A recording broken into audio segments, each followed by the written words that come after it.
बिस्मिल्लाहिर्रहमानिर्रहीम। अस्सलाम वालेकुम। जी, आज हम जो है एक न्यू चैप्टर स्टार्ट करेंगे जो कि चैप्टर नंबर 25 है, ecosystem.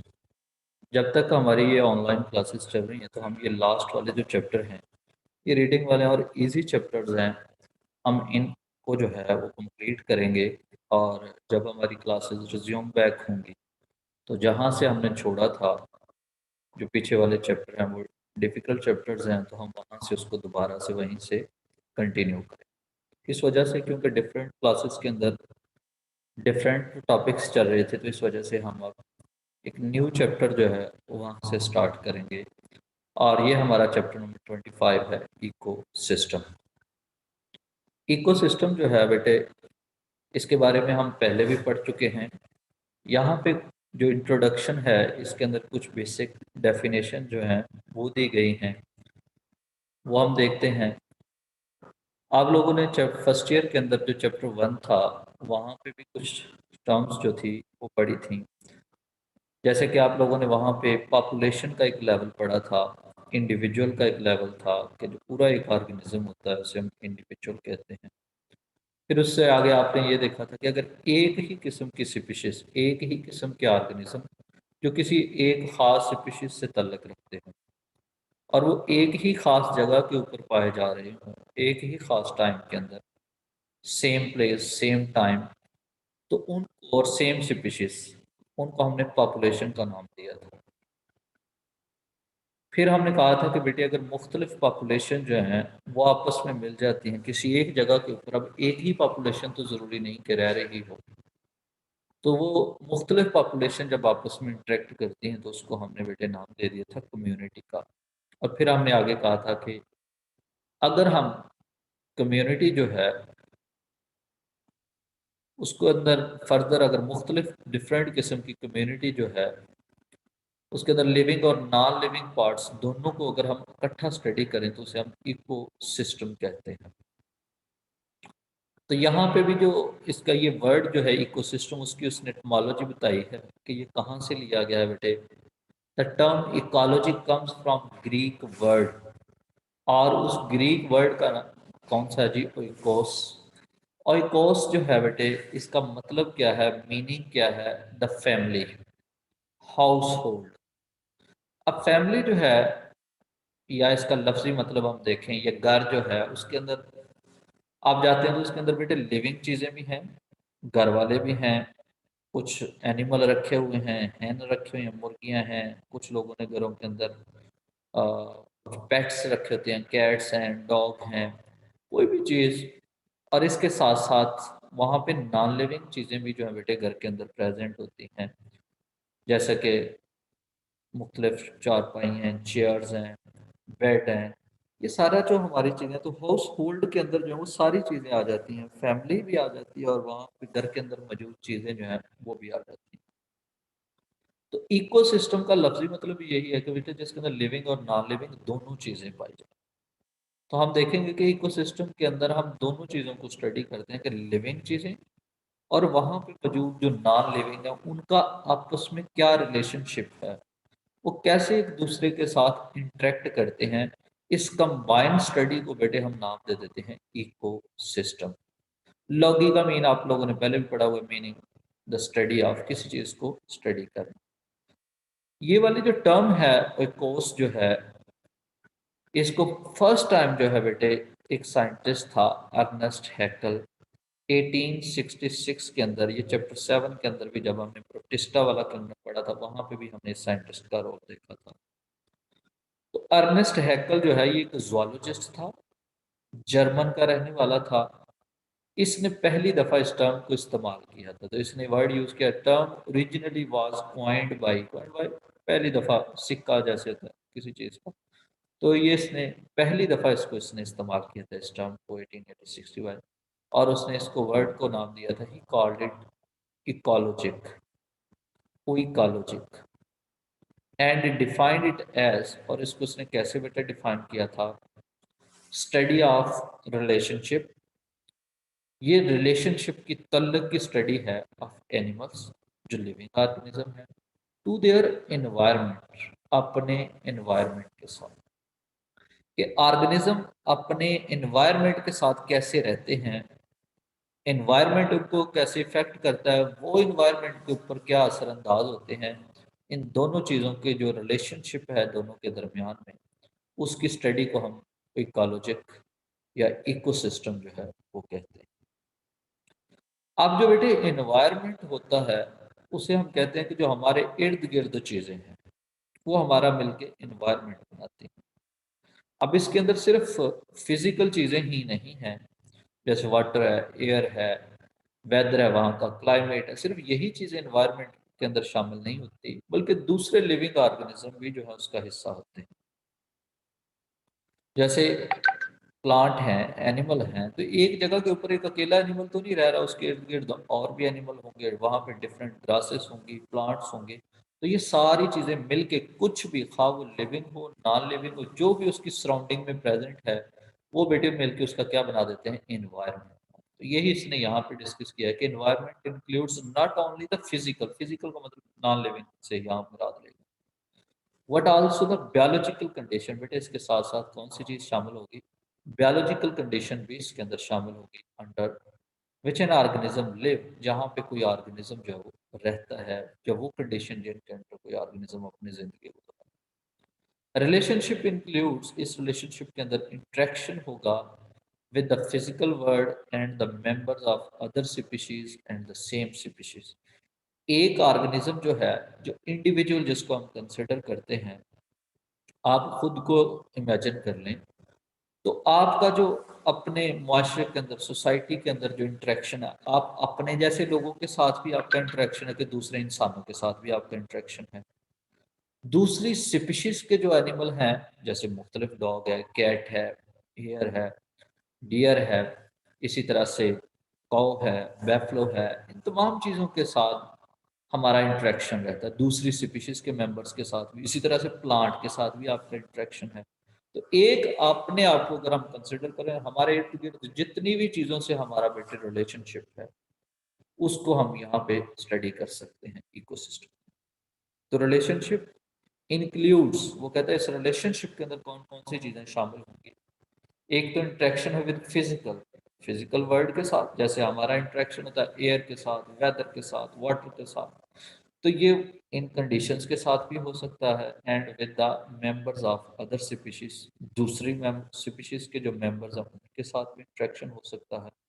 And the same species, और दूसरे इंसानों के साथ जैसे हमारा इंटरेक्शन होता है। तो ऑर्गेनिज्म का इंटरेक्शन किस किस के साथ, फिजिकल वर्ल्ड के साथ, members of other species and same species के साथ। अब यहाँ से उसने दोबारा इकोसिस्टम जो है उसको एक्सप्लेन किया है कि जो इकोसिस्टम है ये मेजर यूनिट है इकोलॉजी का। इकोलॉजी भी आपने बेटे पढ़ी हुई है, branch of biology which deals with study of environmental relationship.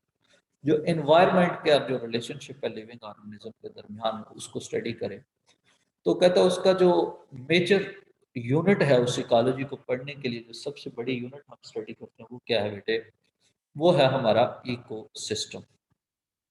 Organism interact with their environment, ये जरा समझे, ऑर्गेनिज्म जो है वो अपने एनवायरनमेंट के साथ इंटरेक्ट करते हैं within the confines of ecosystem, ecosystem की हदूद के अंदर रहते हुए। वो जो एक खास जगह के ऊपर का जो सिस्टम बना रहा है इन्वायरमेंट, वहाँ पे जो मौजूद है, उसके अंदर रहते रहते जो है वो ऑर्गेनिज्म जो है वो अपने इन्वायरमेंट के साथ इंटरेक्ट करते हैं। The echo part of the word, जो इकोसिस्टम है उसका जो पहला एको पार्ट है वो रिलेटेड है टू द इन्वायरमेंट। वो किसको शो करता है बेटे, वो इन्वायरमेंट को show. And the system part, जो इकोसिस्टम का इको वाला हिस्सा जो है वो इको इन्वायरमेंट के लिए। और सिस्टम कहाँ से लिया गया है बेटे, पार्ट है means collection of related parts, मुख्तलिफ हिस्सों का मजमुआ, that function as a unit, जो किसके तौर पे एक्ट करता है, एक यूनिट के तौर पे जो एक्ट करे, उसे हम क्या कह देते हैं, पूरा एक system. Ecosystem consist of two basic interacting components. एक जो इकोसिस्टम है बेटे, उसके अंदर दो बड़े कंपोनेंट होते हैं जो आपस में इंटरेक्ट करते हैं। वो दो कंपोनेंट, दो हिस्से कौन कौन से हैं, दो पार्ट्स कौन से हैं। एक बेटे लिविंग पार्ट है जिसे हम बायोटिक कहते हैं। बायो का वर्ड आपको पता है लिविंग के लिए यूज होता है, तो लिविंग और बायोटिक। और दूसरा हिस्सा जो है बेटे वो क्या है, वो फिजिकल और एबायोटिक फैक्टर है। या तो वो फिजिकल होगा या फिर एबायोटिक फैक्टर, उसी का दूसरा नाम एबायोटिक, नॉन लिविंग। अब आगे इसने इन दोनों को अलग अलग से बताया कि बायोटिक कंपोनेंट जो है उसके अंदर कौन कौन सी चीजें शामिल हैं। इसके अंदर बेटे कंसिस्ट ऑफ एनिमल भी हो सकते हैं, प्लांट भी हो सकते हैं, इसके फंजाई भी शामिल है, और इसके अंदर माइक्रो ऑर्गेनिज्म भी शामिल है, बैक्टीरिया या यूनिसेलुलर ऑर्गेनिज्म जो है वो भी इसके अंदर शामिल है। इसी तरह से बेटे एबायोटिक कंपोनेंट जो है, और वो कौन सा है, नॉन लिविंग हिस्सा कौन सा है एनवायरनमेंट का, वो एटमॉस्फेयर है, क्लाइमेट है, जो पूरे साल का वहाँ का वेदर रहता है कि कौन कौन से वहाँ पे सीजन आते हैं, मौसम आते हैं, उसको बेटे हम क्लाइमेट कहते हैं। वेदर होता है जो डे टू डे चेंज होता रहता है। क्लाइमेट होता है जो पूरे साल का होता है। जैसे हमें पता है हमारे रीजन के अंदर जनाब, जैसे अब वाला सीजन चल रहा है, ये सर्दियों का सीजन है, ये जनवरी फरवरी तक चलेगा। फिर उसके बाद जो है वो थोड़ा सा मौसम बेहतर हो जाता है, बहार का सीजन आ जाता है, फिर दोबारा से जो गर्म वेदर है वो हॉट होना शुरू हो जाता है, मई जून में पीक पे चला जाती है गर्मी वाला सीजन। फिर उसके बाद बरसात का सीजन आता है, फिर उसके बाद जो है वो दोबारा से सर्दी शुरू हो जाती है। ये पूरे साल का जो होता है किसी भी रीजन का, उसे हम क्लाइमेट कहते हैं। एबायोटिक कंपोनेंट के अंदर और कौन सी चीज शामिल हो सकती है, वहां पर बेटे सॉइल, मिट्टी एंड वाटर और पानी। Various kind of organism that inhibit an ecosystem make up population. तो जो किसी एक खास इकोसिस्टम के अंदर पाए जाते हैं ऑर्गेनिजम्स, वो मिलके क्या बनाते हैं, वो डिफरेंट किस्म की वहां पे पॉपुलेशंस बनाते हैं। जैसे एक खेत के अंदर हम एग्जांपल लेते हैं, या एक जंगल के अंदर फॉरेस्ट की एग्जांपल लेते हैं, तो एक खेत जो हो सकता है वो किसी चावल का, राइस का खेत हो सकता है, गंदम का हो सकता है। तो उसके अंदर बेटे प्लांट की कुछ स्पीशीज होंगी, प्लांट मुख्तलिफ किस्म के जो वो मिलके एक स्पीशीज बनाए। इसी तरह से उसके अंदर कुछ रैबिट या रैट हो सकते हैं, चूहे हो सकते हैं, तो उनकी एक स्पीशीज होगी। उस खेत के अंदर जितने भी स्नेक हैं उनकी एक अलग स्पीशीज, सार एक पॉपुलेशन है। तो मुख्तलिफ ऑर्गेनिज्म का जो ग्रुप होगा, हर ग्रुप को हम एक पॉपुलेशन कंसिडर करते हैं। रैट्स की अलग पॉपुलेशन है, स्नेक की अलग से है, ग्रास ऊपर की अलग से है। जितने भी किस्म के वहां पे एनिमल या प्लांट या फंजाई प्रेजेंट होंगे, हर एक की बेटे अलग अलग पॉपुलेशन। तो हम कहेंगे कि इस जगह के ऊपर, इस इकोसिस्टम के अंदर एक रीजन जो है, एक तालाब को अगर आप ले लें, वो भी एक अलग से एक पूरा इकोसिस्टम है। उसके अंदर जितने भी प्लांट हैं, हर प्लांट की एक पॉपुलेशन। जितने भी वहां पे बेटे फ्रॉग हैं, फिशेज हैं, हर एक की एक पॉपुलेशन। तो तमाम पॉपुलेशन जो इकट्ठी एक ही जगह के ऊपर रह रही होती है, उसे हम कंसिडर करते हैं इको सिस्टम। अब बेटे इसने यहाँ पे फिर से पॉपुलेशन को डिफाइन किया, ये ऊपर भी हमने किया था कि एक खास स्पीशीज जो है, स्पेसिफिक स्पीशीज के ऑर्गेनिज्म का या इंडिविजुअल का एक जो ग्रुप होता है, उसे हम पॉपुलेशन कहते हैं। Occurring together in space and time, जो एक ही खास जगह के ऊपर, खास टाइम के ऊपर मौजूद हो, उसे हम पॉपुलेशन कहते हैं। Population of plant and animal in the ecosystem do not function independently of each other. एक इकोसिस्टम के अंदर बेटे ऐसा नहीं होता कि प्लांट और एनिमल जो है वो एक दूसरे के बगैर जिंदगी गुजार लें, इंडिपेंडेंट नहीं होते। प्लांट्स जो है वो एनिमल के ऊपर डिपेंडेंट है, और एनिमल जो है वो प्लांट्स के ऊपर डिपेंडेंट है। जैसे एनिमल जो है उनको खुराक के लिए प्लांट ही चाहिए, वो वहीं से एनर्जी हासिल करते हैं। उनको जो ऑक्सीजन चाहिए होती है बेटे, वो भी कहाँ से मिलती है, वो प्लांट से मिलती है। और प्लांट को जो कार्बन डाइऑक्साइड मिल रही है, वो एनिमल से मिल रही होगी। तो इस तरीके से ये एक दूसरे के ऊपर डिपेंडेंट होते हैं, इंडिपेंडेंट नहीं। Some population compete with other populations for resources. बेटे एक इकोसिस्टम के अंदर जो एक पॉपुलेशन है, वो दूसरी पॉपुलेशन के साथ मुकाबला भी करती है रिसोर्सेस के लिए, सच एज फूड। जैसे कोई एक खुराक है, कोई एक प्लांट है जिसको दो मुख्तलिफ किस्म की स्पीशीज जो है वो खाती हैं। तो ग्रास है, उसको हिरन भी खा रहे हैं, उसको जो है वो हॉर्स भी खा रहे हैं, उसको कोई और एनिमल है वो भी खा रहे हैं। तो उन दोनों तीनों स्पीशीज के दरमियान, तीनों पॉपुलेशन के दरमियान में क्या होगा, मुकाबला होगा। मुकाबला किस चीज के लिए? खुराक के लिए। या एक ही जगह के ऊपर किसी जंगल के अंदर एक ही वाटर का बड़ा तालाब मौजूद है, तो आपने वो नेशनल ज्योग्राफी के ऊपर अक्सर ये देखा होगा। तो वहाँ पे क्या होता है, जो वाटर के लिए लड़ाई हो रही होती है कि मुख्तलिफ एनिमल जो हैं उसके लिए लड़ रहे होते हैं कि कौन पहले पिएगा, कौन उसके ऊपर कब्जा रखेगा। और स्पेस जगह के लिए भी सम टाइम जो है वो एनिमल्स के अंदर जो है वो लड़ाई हो सकती है, कंपटीशन हो सकता है, मुकाबला हो सकता है।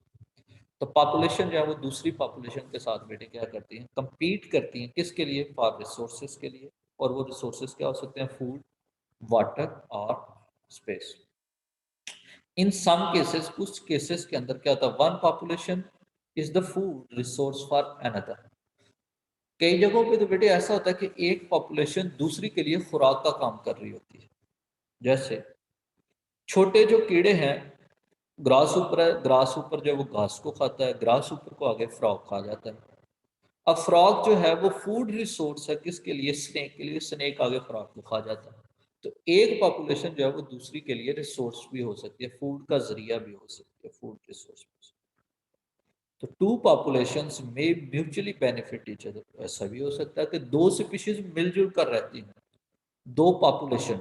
स्पीशीज और पॉपुलेशन को मिक्स ना करें, एक ही स्पीशीज जो है उसके जो ग्रुप होगा उसको हम एक पॉपुलेशन कहते हैं। तो कहता है ये भी पॉसिबल है कि किसी जंगल के अंदर दो मुख्तलिफ पॉपुलेशन जो हैं वो आपस में एक दूसरे के लिए बेनिफिट के तौर पे भी म्यूचुअली एक दूसरे को फायदा भी पहुंचाती है। ऑल पॉपुलेशंस, नेक्स्ट बेटे उसने कम्युनिटी को डिफाइन किया कि एक पॉपु जितनी भी पॉपुलेशन है within an ecosystem are known as community. एक इकोसिस्टम के अंदर जितनी भी पॉपुलेशन है बेटे उन तमाम को इकट्ठा हम क्या कह देते हैं? कम्युनिटी। ये वाला टॉपिक जो है वो आप लोगों ने फर्स्ट ईयर के अंदर भी पढ़ा, कम्युनिटी लेवल पे। And are one and another main and are in one और another manner interconnected to one another. और वो एक दूसरे से इंटरकनेक्टेड भी होती है। लास्ट इसने बेटे कुछ एट्रीब्यूट्स बताई हैं कि अगर हम इकोसिस्टम जो है उसको भी डिवाइड करें मुख्तलिफ लेवल के ऊपर, तो जो इसका बेसिक लेवल है वो कौन सा लेवल होगा इसके अंदर? इंडिविजुअल का लेवल। क्योंकि इकोसिस्टम के अंदर पॉपुलेशन बनती है और पॉपुलेशन किससे मिलकर बनती है? किसी खास किस्म के इंडिविजुअल ऑर्गेनिज्म से। तो इसका जो लेवल है वो कौन सा होगा? Individual level. Individual organism including man, उसके अंदर कोई बेटे इंसान भी शामिल हो सकते हैं। Both respond to and influence, वो क्या करते हैं बेटे? रिस्पॉन्ड भी करते हैं अपने इन्वायरमेंट को और उसको इफेक्ट भी करते हैं, इन्फ्लुएंस भी करते हैं। इन्फ्लुएंस का मतलब होता है उसके ऊपर इफेक्ट कर, द फिजिकल इन्वायरमेंट अपनी फिजिकल। जैसे अगर हमें सर्दी लगती है तो हम उसके मुकाबले में रिस्पॉन्ड करते हैं, वहाँ से चले जाते हैं, कपड़े चेंज करते हैं, गर्म कपड़े पहनते हैं, ये रिस्पॉन्ड है। और जो हम अपने इन्वायरमेंट को इन्फ्लुएंस करते हैं, फिजिकल इन्वायरमेंट, दरख्त काट दिए तो आपने अपने इन्वायरमेंट को इन्फ्लुएंस किया। पॉपुलेशन पोल्यूशन आपने क्रिएट की तो आपने अपने फिजिकल इन्वायरमेंट को इन्फ्लुएंस किया। तो ऑर्गेनिज्म जो है वो उसको रिस्पॉन्ड भी करते हैं, जो इन्वायरमेंट के अंदर चेंजेस आती हैं, और उसको इन्फ्लुएंस भी करते हैं। एट द नेक्स्ट लेवल, इससे अगला लेवल क्या होगा कि जब एक ही किस्म के individuals of the same species form population, वो बेटे क्या बनाते हैं? एक population that can be described in term of numbers, जिसे नंबर्स की सूरत में हम डिस्क्राइब कर सकते हैं। नंबर्स हो सकते हैं, ग्रोथ रेट हो सकता है, या आपने कुछ एट्रीब्यूट्स जो हैं वो पढ़ी हुई हैं। अच्छा बेटे, तो इसके अंदर आप लोगों ने जो है वो पढ़ा हुआ कि पॉपुलेशन की मुख्तलिफ एट्रीब्यूट्स होती हैं। जब हम एक पॉपुलेशन को स्टडी करते हैं तो उसको हम किस कंडीशंस के, किन टर्म्स के अंदर डिस्क्राइब कर सकते हैं कि उनकी तादाद क्या है, उस पॉपुलेशन के अंदर कितने नंबर ऑफ इंडिविजुअल शामिल, उनका उस पॉपुलेशन का बेटे ग्रोथ रेट क्या है, वो किस स्पीड से बढ़ रही है या कम हो रही है, उस पॉपुलेशन के अंदर एज डिस्ट्रीब्यूशन क्या है, ज्यादा एज के लोग ज्यादा हैं या ऐसे इंडिविजुअल ज्यादा हैं जिनकी एज कम है, या मीडियम एज वाले ज्यादा, तो हम उसको एज वाइज जो है वो डिस्ट्रीब्यूट कर सकते हैं किसी भी पॉपुलेशन को। Further individuals of these species interact among themselves, तो इंडिविजुअल्स जो होते हैं किसी पॉपुलेशंस के वो आपस में भी इंटरेक्ट करते हैं, and with the individuals of other species, और वो दूसरी स्पीशीज के इंडिविजुअल्स के साथ भी इंटरेक्ट कर सकते हैं टू फॉर्म अ कम्युनिटी, एक कम्युनिटी बनाने के लिए। अब जो बायोम, यहाँ से हमारा नेक्स्ट जो है वो पोर्शन स्टार्ट हो रहा है। या आप लोगों ने जो है पहले भी ये वाली बायोम जो है इसकी डेफिनेशन फर्स्ट ईयर के अंदर भी आप लोगों ने पढ़ी थी। अ लार्ज रीजनल कम्युनिटी जो है डिटरमिन्ड बाय अ क्लाइमेट, जो वहाँ के वेदर से जो है वो डिटरमिन होती है, वहाँ के क्लाइमेट से डिटरमिन की जाती है, उसे हम बायोम कहते हैं। तो इसको इसने ज़रा डिफरेंट तरीके से यहाँ से दोबारा से उसको डिफाइन किया। मेजर टाइप ऑफ इकोसिस्टम, जो बड़ी किस्म के, जो बड़े हमारे पास इकोसिस्टम हैं, दोस वो that occupy a broad geographical region, जो एक बड़ा जियोग्राफिकल रीजन जो है उसको ऑक्यूपाई करते हैं, आर कॉल्ड बायोम्स। उन्हें बेटे हम बायोम कहते हैं। कि किसी पूरे इलाके के अंदर, किसी बड़े इलाके के अंदर दुनिया का कोई ऐसा रीजन यहाँ पे एक ख़ास कम्युनिटी प्रेजेंट हो और वो अपने इन्वायरमेंट के साथ इंटरेक्ट कर रही होती है, तो उसे हम एक बायोम कंसिडर करते हैं। जैसे डेजर्ट है, सहरा है, तो उस पूरे सहराई इलाके को हम एक बायोम बेटे कंसिडर करते हैं। कोई ऐसा इलाका जहाँ पे जंगलात है उसे हम फॉरेस्ट कंसिडर कर लेते हैं, फॉरेस्ट बायोम। कोई ऐसा पूरा एरिया है, जैसे चित्राल वाली साइड पे आप चले जाएं जहाँ सिर्फ आपको ग्रास नजर आती है, तो हम उसे ग्रासलैंड इकोसिस्टम या ग्रास बायोम भी कहते हैं। तो बायोम क्या है बेटे?